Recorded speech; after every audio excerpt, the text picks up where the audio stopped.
पता नहीं मतलब हम दोनों आज क्यों बात कर रहे हैं। धर्म जब अपनी मर्यादा तोड़ता है तो वो जुर्म बन जाता है, और जुर्म जब अपने आप को शून्य कर लेता है तो वो धर्म बन जाता है। पुलिस वालों से कभी कोई पाला पड़ा? आते जाते रहते हैं पुलिस वाले। स्पाइसी कैमरा लेकर के बहुत लोग आए, बहुत महिलाएं आई, और बहुत महिलाएं हनी ट्रैप करने के लिए।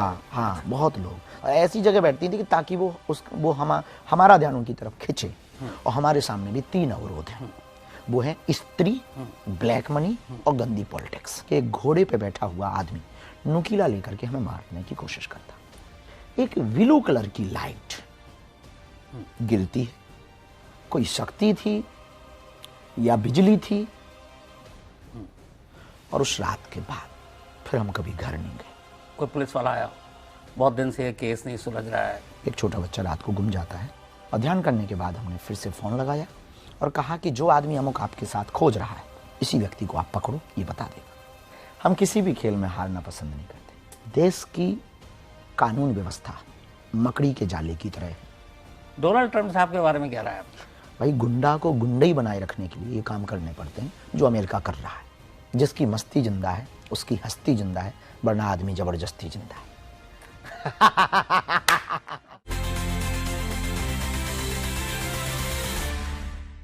तो आदाब, नमस्कार, गुड इवनिंग, सत श्री अकाल। एक बार फिर आप तमाम लोगों का स्वागत है।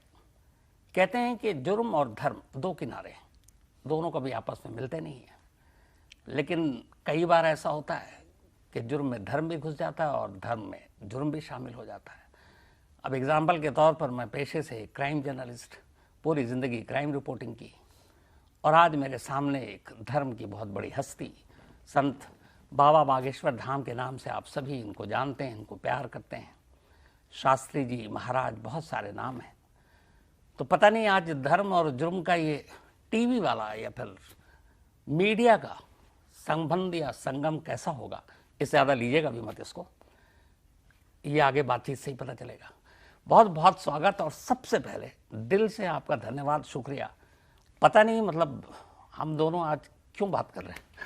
हाँ, ये बात तो है। बहुत बहुत धन्यवाद आपका भी, और हम आपके प्रशंसक भी हैं, और इस बात के प्रति हमें बहुत अच्छा, हमारे मन में हमेशा एक ख्याल आता है कि हमेशा उस व्यक्ति के आसपास बैठने से जीवन में कुछ नया सीखने को मिलता है, जिसने बहुत सीखे हो, कुछ दूसरों को सिखाया हो। तो बहुत सी चीज़ें आपकी हैं जो हमको बहुत प्रभावित करती हैं, खास करके रहस्यमयी चीज़ें। हमारी ज़िंदगी रहस्यमयी ज़िंदगी से ही स्टार्ट होती है, तो उससे मिलती जुलती थी। और आपने कहा कि धर्म और जुर्म दोनों अलग अलग रास्ते हैं, लेकिन धर्म जब अपनी मर्यादा तोड़ता है तो वो जुर्म बन जाता है, और जुर्म जब अपने आप को शून्य कर लेता है तो वो धर्म बन जाता है। बाबा नाम जैसे ही सुनता आया हूँ, मैंने बहुत सारे बाबाओं की भी स्टोरी की और सुनता आया हूँ, तो एक तस्वीर दिमाग में आती है, अच्छा बाबा ऐसे होंगे। आपने वो सारी भरम तस्वीरें, सारी चीज़ें दिमाग से भी निकाल दी, तोड़ दी। मतलब एक बाबा इतना क्यूट भी हो सकता है, एक बाबा इतना भोला, स्मार्ट, हैंडसम, हेयर स्टाइल इतना अच्छा, और बाबा वाली कोई बात नहीं, लेकिन फिर भी ये कैसे चमत्कार हुआ? हमें लगता है कि लोग इसलिए शायद हमको बाबा मानते कि हम एक बाबा के पास रहे और बाबा के पास हैं। हम इसके पीछे लोकप्रिय होने का कारण हमें पता नहीं, इतना हमें ज़रूर पता है कि हम एक दीवार को ढहाना चाहते हैं। आस्तिकता और नास्तिकता की दोनों दीवारों को मिटाने के बाद हम दोनों में गैप करके एक नया संसार बनाने की परिकल्पना बहुत करते हैं, जिसका नाम है वास्तविकता। हम जिंदगी में प्रैक्टिकली लाइफ पर बहुत भरोसा करते हैं, और व्यक्ति से जब भी हमें व्यक्ति मिलता है उसको एक ही सीख देते हैं कि देखो, हम कोई चमत्कार नहीं करते, हम एक जलती हुई लालटेन जिसमें कुछ अनुभव संसार से लिए, कुछ ध्यान से लिए। ज़्यादातर हमारे अनुभव अंदर के थे, जो हमें इनसाइड में मिले, जो हमें अपने गुरु से मिले। पावर ट्रांसफ़र कहिए, कोई शक्ति कह लीजिए, सिद्धि कह लीजिए, या फिर यूँ कह लीजिए एक ऑरा, या कोई ब्रेन का मैनेजमेंट कह लीजिए, कॉन्शियस माइंड या सबकॉन्शियस माइंड की पावर कह लीजिए। ये पता नहीं क्या है, पर कुछ तो है। ये रहस्य हमें भी पता नहीं। पर हम आपको न नास्तिक बनाना चाहते, न आस्तिक बनाना चाहते। आस्तिकता पे भी हमारा भरोसा नहीं, और नास्तिकता पे भी भरोसा नहीं। हमारा भरोसा है वास्तविकता पर। आप शास्त्री जी हैं, महाराज हैं, लाखों आपके श्रद्धालु हैं, कभी आपके साथ कोई क्राइम हुआ क्या? हमारे साथ ऐसा कोई बहुत क्राइम तो पुलिस वालों से कभी कोई पाला पड़ा? पुलिस वालों से हमारा कोई पाला नहीं पड़ा। आपकी बहुत सारी ऐसी वो देखता हूँ जहाँ पे आते जाते रहते हैं पुलिस वाले। हाँ वही भीड़ में तस्वीरें होती हैं। हाँ। बहुत सारे फिर आते हैं एक भक्त के तौर पर भी। सब प्रकार के भाव के लोग आते हैं और ज़्यादातर हमारे पास आस्थावान लोग आते हैं।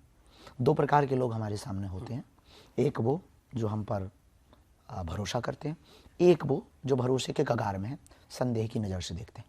वो दोनों हमारे सामने की समुदाय में बैठे होते हैं और हमें दोनों को जवाब देना होता है। एक भरोसा वाले का भरोसा दृढ़ करना होता और संदेह वाले के पर्दा को हटा करके उसे विश्वास पे लाना पड़ता है। कभी ऐसा हुआ शास्त्री जी की कोई पुलिस वाला आया हो, बहुत दिन से ये केस नहीं सुलझ रहा है, बहुत सारी परेशानियों ऊपर से दबाव है, तो आप ही कुछ बता दीजिए अपने उस शक्ति से कि क्या करूं? ऐसा बहुत बार घटित हुआ, पर हमारा पहला जवाब यही रहा कि यदि हम ये सब करने लगेंगे तो हर पुलिस स्टेशनों में पुलिस वाला नहीं पदस्थ किया जाएगा, बागेश्वर बाबा पदस्थ किया जाएगा। फिर पता चला हम लोग आपको वर्दी में भी देख रहे थे। जी। तो कभी मतलब आपने मदद जितनी करनी चाहिए उतनी की, पर हमने हमेशा एक जवाब दिया कर्तव्य बोध पर कि आपने जो वर्दी पहन रखी है, जिसकी कसम खा रखी है, आपका दायित्व है कि आप अंतिम श्रेणी तक जाओ, जाने की कोशिश करो, जानने की कोशिश करो, हमें से जो मदद बन पड़ेगी हम आपको हिंट जैसे कई बार होता है ना, जैसे दिल्ली का चर्चित केस है आरुषि केस, निठारी केस, बड़े बड़े ऐसे केसेस हैं जो आज भी एक रहस्य ही है और रहस्य में आपकी दिलचस्पी है। तो कभी ये कि आपकी भी जो दिलचस्पी है, चलो इनकी थोड़ी मदद कर देता हूँ, ये हर तरफ से हार गए, कोर्ट से भी कुछ नहीं हुआ, तो पर्दा उठा देते हैं ऐसे क्राइम। ऐसा कई बार लोकल क्षेत्र में तो 2-3 बार हुआ जहाँ हम रहते थे। तो वहाँ एक कोई बहुत पहले की एक घटना है, हम उनका जिक्र नहीं करेंगे, पर वो घटना अभी भी हमारे क्षेत्र में बहुपरिचित है कि एक छोटे बच्चा रात को गुमशुदगी की तलाश होती है कि एक छोटा बच्चा रात को गुम जाता है। तो हमारे पास में ही एक जगह है बमीठा, हमारा थाना लगता है, वहाँ एक बालक गुम जाता है।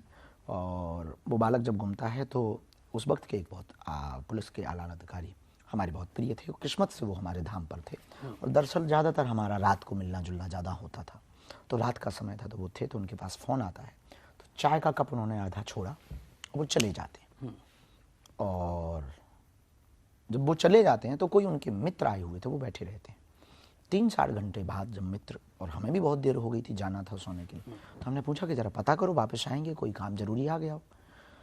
उन्होंने फ़ोन लगाया तो उन्होंने कहा कि ज़रा गुरुजी को फ़ोन दीजिए। उनकी हमारे प्रति बहुत श्रद्धा थी कि ऐसी ऐसी बात है, एक बालक गुम गया, आपके पास कृपा भी है और माँ रो रही, बहुत गरीब है, बेहद गरीब है, छोटी सी दुकान की बात है, दुकान चलाते हैं वो, और यहीं बमीठा से वो अभी लापता हुआ शाम के समय से। कुछ आप यदि हिंट दे सकें, कोई दिशा बता सकें, लोकेशन ना बताएं, एग्जैक्ट ना बताएं, लगभग में यदि बता सकें तो हमें बड़ी प्रसन्नता होगी। तो हमने कहा कि आप फ़ोन रखिए, थोड़ी देर में हम आपसे बात करते हैं। थोड़ी देर में हमें जो इंट्यूशन लगा वो बहुत किस्मती कह लीजिए, या कोई पावर कह लीजिए, या कोई शक्ति का चमत्कार कह लीजिए, हमें नहीं पता। हमने थोड़ी देर ध्यान किया और ध्यान करने के बाद हमने फिर से फ़ोन लगाया और कहा कि जो आदमी अमुक आपके साथ खोज रहा है, इसी व्यक्ति को आप पकड़ो, ये बता देगा। अब वो विदिन 3.5 घंटे में रहस्य उजागर होता है, वहीं के कुएं में वो लड़का मृत पाया जाता है और वो पकड़ा जाता है। देखिए आपने केस सुलझा दिया, एक तरह की एक संकेत। शक्ति, ताकत, जो भी कहें। ये आपको कभी लगा पहली बार कि आपके अंदर कब आया और उसका एहसास होता है कि हाँ अब ये हो रहा है? क्योंकि बहुत सारे लोगों की क्यूरियोसिटी होती है, खासकर आजकल हमारे जेनजी जो बहुत सारे सवाल पूछते हैं। तो ये आपको मतलब कभी शुरुआत तो हुई होगी, तो कैसे आपको लगा कि मैं बाकी से अलग हूँ? बाकी लोगों से अलग होने का अनुभव तो हमें होश होने के बाद ही आया। अच्छा। हमारी अवस्था 9 वर्ष की थी। हमारे गुरु बहुत ध्यानी गुरु थे, बहुत पहुंचे हुए गुरु थे, दादा गुरु, ग्रैंडफादर। उनके पास हनुमान जी की पावर थी, कृपा थी उन पर। उस रात हम जब गुरु के पास गए और पगडंडी के सहारे, बारिश का मौसम था, हल्की हल्की बिजली कड़क रही थी, पगडंडी थी, खेतों के बीच से एक रास्ता बागेश्वर धाम का गया था जहाँ बालाजी बैठे हैं। झोपड़ी में वो धूना रमा करके, उस रात हमारे गुरु बड़े व्यस्त थे, दादाजी। हमारे पिताजी को देखने के बाद कुछ देर बाद ही उन्होंने हमारे पिताजी से कहा, नाम लेकर, कि कृपाल तुम घर जाओ। पूज्य पिताजी का नाम श्री राम कृपाल है। तो पिताजी हमारे वापस आ गए और हमारे लिए बोले कि धीरू को छोड़ो, धीरेन्द्र को यहीं छोड़ दो। 12:30 पौने 1 की लगभग रात्रि में वो समय आता है कि जब एक छोटे से बालक की जिंदगी में एक नई यात्रा शुरू होती है। 12:30 पौने 1 के लगभग हमारे गुरु ने हमसे कहा कि जाओ तुम स्नान करके आओ। तो गांव के पास में एक हैंडपंप था, हम स्नान करते हैं। फटी हुई तौलिया थी, वो हमने पहनी। बाल्टी में पानी इसलिए भर लिया कि ऊपर काम आएगा। थोड़ी सी पहाड़ी है, आपने कभी वीडियो पे देखा होगा, बागेश्वर धाम पर मंदिर एक छोटी सी ऊंचाई पर है। तो हम जाकर के ठंड लगती है तो बैठ जाते हैं, धूना तपते हैं। एक चाय की खोपड़ी जो हम अक्सर पीते हैं, आज तो नहीं वो रखी है, तो अक्सर हम उसमें चाय पीते हैं। तो उसमें उन्होंने हमें चाय दी। वो बड़े व्यस्त थे, कुछ लिख रहे थे, कागजों से कुछ कर रहे थे, कुछ पुड़ियाँ जैसी बना रहे थे, पता नहीं क्या था।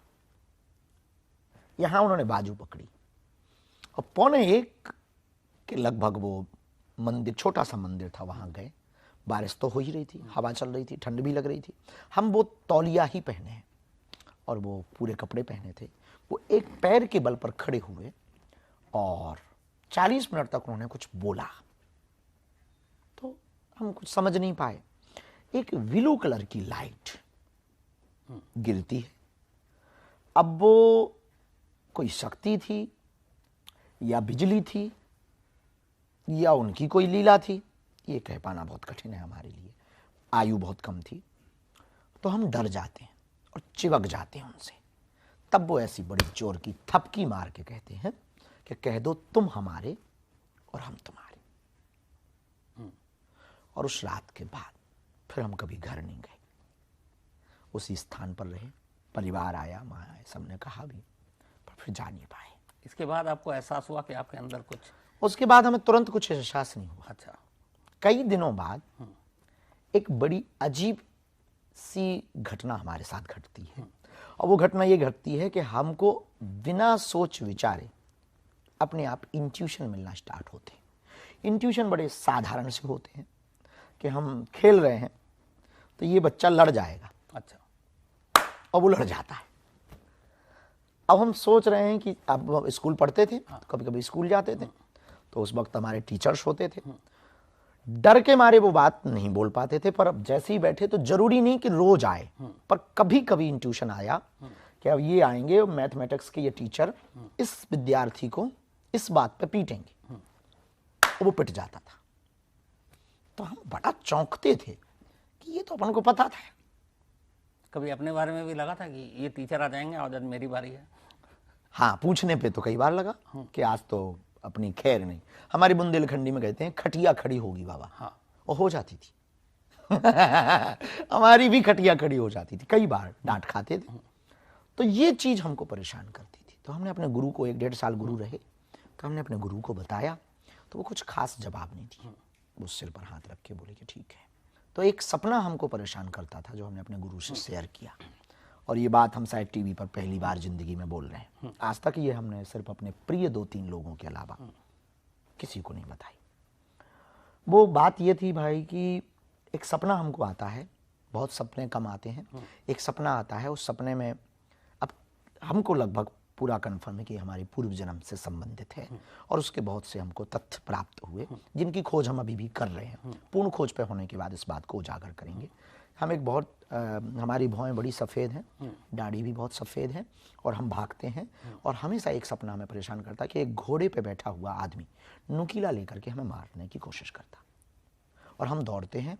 उसी दौड़ते दौड़ते में हमारी नींद खुलती है और हम पसीना से लथपथ होते हैं। उस रात हमें नींद नहीं आती। और ये घटना हमको हर 4-5-6 महीने में, आज जरूरी नहीं कि बात कर ली आ जाए, या जरूरी नहीं, पर ये है कि अब 2-4 से 10 दिन 15 दिन में हुआ। उससे हम बचपन से परेशान हैं। बचपन से ये सपना? ये परेशान है, मतलब 5-6 वर्ष की आयु से इस सपने से, और पहले से ही परेशान होंगे, पर 5-6 वर्ष से हमें याद। आपको पुनर्जन्म पर अपने कुछ? हमें भरोसा है। अच्छा। और कुछ हमें तथ्य ऐसे मिले हैं जिनसे हमें लगता है कि हाँ, हम ये थे। और उस जगह भी हम कई बार गए हैं और उन जगहों पर हमारा अजीब सा जुड़ाव है। और वहाँ जाके हमें रोना आता है। और वो बड़े खंडहर हैं और बड़े किला हैं। वहाँ की दीवारों को छूने का, चूमने का बड़ा मन करता है। पर वो कहाँ है, कभी क्लियर हुआ? ये क्लियर तो हुआ, पर हम चाहते हैं कि वो, पर आप गए नहीं? पूर्ण तथ्य में हम वहाँ गए एक बार। हाँ, हमने तो वो जो सपने में चीजें दिखाई, हाँ, वो पूरी वो तो सेम मिली। पर हम उस खोज में हैं कि वो थे कौन। हमने गुरु से कई बार पूछने की कोशिश की, इसका जवाब हमें अपना उत्तर नहीं मिला, पर इसकी हम खोज में। ये रहस्यमयी चीज़ों ने हमको हमेशा परेशान किया। पिछले कुछ सालों में, आज नहीं पिछले 10-12 सालों से इस देश में, हमारा देश जो है वो बहुत, लोगों की आस्थाएं बहुत होती हैं, बहुत सारे ऐसे बाबा हैं, लेकिन चंद बाबा जो मुट्ठी भर, जो इस वक्त जेल में, बड़े बड़े नाम थे कभी, उनकी वजह से लगता है आप लोगों की, जैसे आप जैसे लोग आए तो एक ज़्यादा एक दबाव भी महसूस होता है कि ये लोग मुझे भी कहीं शक की नज़र से ना देख रहे हो, मेरे बारे में भी कुछ ना पीठ पीछे बोल रहे हो, तो क्या फ़र्क पड़ता है ऐसे लोगों की वजह से? लेकिन देख ही रहे लोग, चाहे वो कमेंट हो, चाहे वो सोशल मीडिया पर हो, चाहे वो पीठ पीछे बात हो। जब हम होते नहीं हो, जब 4 लोग बात करते हैं तो लगभग 2 लोग हमारे विरोध में बोलते हैं कि सब ऐसे ही है, ये तो ढोंगी हैं, पाखंडी हैं, कोई कहते ये चटुकार हैं, ये कोई कहते थे ये फलानी पार्टी के एजेंट हैं। हम बहुत से सुनते हैं। तो आप अपनी, जैसे पता है कि ये दौर है, सोशल मीडिया का भी दौर है, तो बहुत सारे ऐसे जो पुराने केसेस को अगर हम देखें तो आप अपनी इर्द गिर्द कोई सुरक्षा का वो रखते हैं ताकि कल को मुझे कोई किसी तरीके से बदनाम या फंसाने के लिए कुछ भी कर सकता है? बहुत स्तर तक हमारे पीछे साजिशें हुई और हमें भगवान ने कम समय में उन साजिशों से बाहर किया। स्पाइसी कैमरा लेकर के बहुत लोग आए, बहुत महिलाएं आईं और बहुत महिलाएं हनी ट्रैप करने के लिए। हाँ, बहुत लोग धन लेकर के आए। भगवान की कृपा, जो गॉड गिफ्टेड कृपा थी, या यूँ कह लीजिए कि एक ऐसा ब्रांड कि जिसके द्वारा ये संकेत आ जाता। एक बहन जी लगभग 1 महीने तक धाम रुकी रही, बड़ा मेकअप लगाती थी, बड़ी लाली, तो हमारे चेलों को वो फ़ोन दिया करती थी जो आसपास रहते थे, फ्री में, न्यू फ़ोन। तो हमारे चेलों ने बताया कि एक बहन जी बड़ी भक्तिनी है, वो झोली माला डालती हैं और तिलक लगाती हैं, बड़ा मेकअप लगाती हैं, और हम रोज़ निकलते थे तो दरबार में वो सबसे आगे बैठी दिखती थी, एवरीडे रोज़ बैठी दिखती। तो कभी बीच में, कभी ऐसी जगह बैठती थी कि ताकि वो हमारा ध्यान उनकी तरफ खींचे, ऐसी वो कोशिशें करती थी। तो देख समझ आता था। पर हमारे जब चेले मोबाइल वोबाइल लेकर के प्रशंसा करने लगे कि बड़ी मीरा भाई है, ये वो, हम समझ गए कि ये जाल बिछा रही है, हम तक पहुंचने की कोशिश है। तो एक दिन हमने ही बड़ी मस्ती में कहा कि बहन जी पधारो। तो एक राम दरबार है हमारा, राम दरबार में राम जी बैठे हैं, वहाँ पे आया लोगों को जो कोई देश से संबंधित या कोई ऐसे विषय पर हमसे सामंजस्य समाधान लेना चाहता, तो वहाँ ऑलरेडी कैमरा लगा, वहाँ बैठे। उसमें उस वक्त वॉइस रिकॉर्डिंग नहीं थी, अब तो कोशिश की हमने। तो वो बैठी, तो हमने कहा कहाँ से आना हुआ, तो वही बड़ी चटकारी वाली बातें हैं कि हमारा तो जीवन आपके प्रति ही अर्पित है, सब छोड़ छाड़ के हम आ गए हैं, सब जीवन में सिर्फ आपके अलावा कुछ नहीं है। तो वही जो बड़ी प्रेम वाली बातें, हम तुम्हारे लिए चांद तारे तोड़ लाए। तो हम समझ गए। तो हमने कहा बहन जी क्षमा करो, आप गलत जगह आ गई हैं। और कुछ बातें हुई जिन बातों से हमने फिर उनको बहुत अच्छे तरीके से लताड़ा, यूँ कह लीजिए शक्ति का प्रयोग भी किया। फिर हमने कहा कि आप जिस स्कूल में पढ़ी हैं वहाँ प्रिंसिपल हैं, और ये जो आपका बक्कल है, हेयर बक्कल है, तो बड़ा जूटा बना करके उसमें हेयर बक्कल तो लगा दी थी, कैमरा था उसमें। फिर वो उन्होंने क्षमा मांगी, एक नाम बताया, उस आदमी से हम आज भी सावधान हैं। जिस आदमी का नाम बताया वो भी कोई होंगे धर्म जगत के, कहाँ के हैं, उस आदमी से हम आज भी सावधान हैं। तो आपके अपने इसमें भी एक दूसरे से वो होता है? हमारा कोई कंपटीशन तो नहीं है, क्योंकि धर्म कंपटीशन हो जाए तो धर्म नहीं बचेगा। धर्म में कंपटीशन होता नहीं, धर्म में कंपटीशन हो जाए तो धर्म किसी काम का नहीं। बहुत सारे लोग ये जानना चाहते हैं, और ये ऐसे ही जो अगर बकल में लगा कर आ रही हैं, क्योंकि सबको पता है आपको मारे हैं, तो फिर एक सेफ गार्ड आप एक ऐसा ले लीजिए कि जिसके बाद ये चीज़ें हो ही नहीं। इसीलिए हम ब्याह करना चाहते हैं ना। हमारे सामने 3 अवरोध हैं। हनुमान जी जब लंका गए तो 3 अवरोध आए, सिंह का, लंकनी, सुरसा, और हमारे सामने भी 3 अवरोध हैं। वो है स्त्री, ब्लैक मनी और गंदी पॉलिटिक्स। तो ब्लैक मनी और गंदी पॉलिटिक्स तो चलिए आप उससे अगर ठान लेंगे तो दूर ही रहेंगे जी। स्त्री वाला जो मसला है वो शादी करके दूर हो जाएंगे तो दूर हो जाएंगे। तो क्या 2026 तो नहीं, पर हाँ बहुत जल्दी, मतलब ऐसा क्लियर नहीं कह सकते, पर यूँ कह सकते थे ज़्यादा से ज़्यादा 2 साल 2.5 साल खींचेगा और हम अपने जीवन में, गृहस्थ जीवन में प्रवेश करके। ऐसा होता है कि जैसे आपके इतने लाखों करोड़ों भक्त चाहने वाले हैं, कभी कोई पेरेंट्स आ जाए और कहे कि शास्त्री जी हमारी बेटियां है बहुत आते हैं संस्कारी है, आप शादी कर लीजिए? हाँ आते हैं, कई पिता और माताएं आई हैं, बच्चियों को लेके आई हैं कि आप सीधे रिश्ता लेकर। हाँ सीधे रिश्ता है, ऐसे तो बहुत खेल तो आपने हुए। देखा? क्षमा करो, माता जी पिताजी आगे लेंगे, बहुत खेल हुए। संस्कारी हैं, अच्छी हैं दिखने में, सुशील है सब, तो फिर क्या? नहीं, हमने इस दृष्टि से नहीं देखा। तो वो आपने किसी और पे छोड़ रखा है कि हमने परिवार पे छोड़ा। परिवार पे छोड़ रखा है। ये विषय जैसे ही आता है तो एक ही जवाब निकलता, माँ जी को आप मिलो। पिछले 1 महीना 10 दिन लगभग हो गए होंगे, जंग चल रही है दुनिया में। ये डोनाल्ड ट्रंप जो हैं, कभी हमारे अच्छे देश के प्रधानमंत्री साहब के दोस्त हुआ करते थे। वो हर सुबह जब उठते हैं तो एक अजीब सी कुछ लाइनें आती है, आज यहाँ बम गिराएंगे, आज ये हालत कर देंगे। तो पर्सनली, क्योंकि आप जनजी वाली सारी चीज़ें तो देखते ही हैं, डोनाल्ड ट्रंप साहब के बारे में क्या राय है आपकी? बहुत पुरानी राय है हमारी, हाँ, कि वो ऐसी समस्या का समाधान खोज रहा है जो समस्या है ही नहीं, और उसका समाधान भगवान भी नहीं दे सकता। और इस जंग के बारे में क्या राय है? इस जंग के बारे में अभी तो यही राय है कि ये सिर्फ ईगो की लड़ाई है और हक जमाने की लड़ाई है, और ईरान अपना अस्तित्व बचा रहा है, इजराइल और अमेरिका अपनी इज्जत बचाने के दाव पर अब लग गया। पहले लड़ाई एक सीमा तक थी, अब ये लड़ाई असीमित इसलिए हो गई है कि दोनों को अपनी नाक और शाख, भाई गुंडा को गुंडे ही बनाए रखने के लिए ये काम करने पड़ते हैं जो अमेरिका कर रहा है, गुंडे ही बनाए रखने के लिए। लेकिन अब दिक्कत ये हो गई कि गुंडई को भी रिस्पॉन्स बराबर गुंडई वाला नहीं मिल रहा, जवाब बराबर मिल रहा है, तो इनकी गुंडई पर अब खतरा है। तो अब इनके अस्तित्व की बात आ गई है। तो ये तभी मानेंगे जब या तो ईरान का अस्तित्व खत्म हो, या ईरान की शर्त मंजूर हो, या फिर अमेरिका अपनी शर्तें मनवा ले, या फिर अपनी गुंडई की साख बचाए रखने की काबिलियत की पोजीशन पर पहुंचे। तो अभी ये बहुत निम्न स्तर पर आ गए, इसलिए अपनी इज्जत बचाए रखने के लिए युद्ध लड़ रहे हैं। दोनों का मन नहीं है, ईरान की मजबूरी है और अमेरिका की अब हालत ये है कि अगर नहीं लड़ते हैं तो गुंडई खत्म होती। हमारे देश की पुलिस, जेल और अदालतें, इनके बारे में आपकी व्यक्तिगत राय क्या है? कुछ कहेंगे तो कई बार लोगों को तौहीन लगेगा, पर आपने कहा कि आप बोलने से हम चूकते नहीं। आप कुत्ता को कुत्ता जी नहीं बोलते। हाँ, कुत्ता ही बोलते, नंगा को नंगा ही बोलते, ये बात सही है। पर एक बात हम कहना चाहेंगे, इस देश की कानून व्यवस्था मकड़ी के जाले की तरह है, भारी चीज निकल जाती है और छोटी फंस जाती है।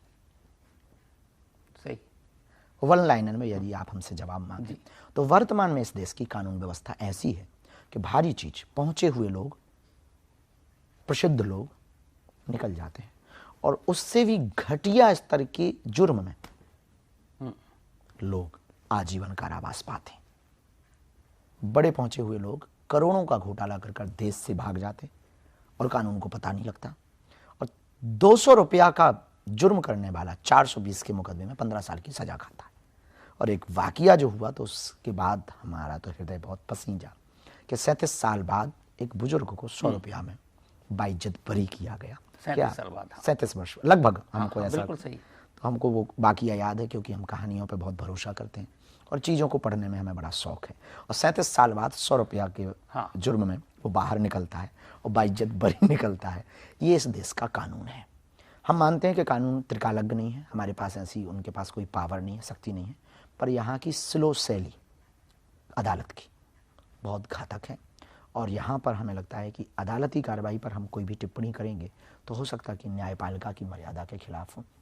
पर इस देश के बहुत से ऐसे केस हैं जो केस होने लायक नहीं और इतने लंबी खींचने लायक नहीं। अदालत के फैसले बड़े टाइम लेते हैं, बहुत देर से आते हैं। यही वजह है कि आजकल एनकाउंटर का भी फैशन बढ़ गया। हाँ, और हमें लगता है कि जुर्म का भी फैशन इसीलिए बढ़ गया क्योंकि जिसको जुर्म की सजा तुरंत मिलनी चाहिए उसको 10 साल बाद मिलती है।